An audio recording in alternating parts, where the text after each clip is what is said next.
Petrol पंपावर दारू मिळणार अशी चर्चा सध्या जोरात सुरू आहे. पण यामागचं सत्य काय हे समजून घेऊया.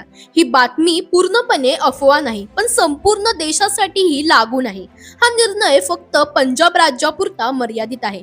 पंजाब सरकारने 2026 ते 27 साठी नवीन उत्पादन शुल्क धोरण मंजूर केलं आहे.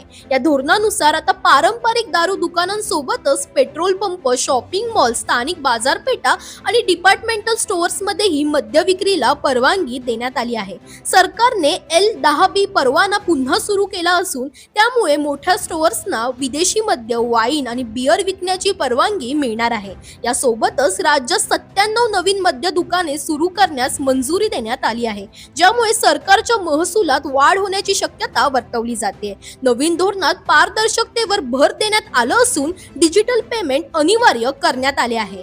बिल न दिल्यास दंडाची तरतूद देखील करण्यात आली आहे. तसेच मद्य वाहतुकीसाठी GPS ट्रॅकिंग आणि CCTV देखरेखीची व्यवस्था लागू करण्यात येणार आहे. महत्त्वाचं म्हणजे हा निर्णय सध्या फक्त पंजाब पुरताच मर्यादित आहे. त्यामुळे इतर राज्यांमध्ये पेट्रोल पंपावर दारू विक्री सुरू होणार का हे पुढील काळातच स्पष्ट होणार आहे.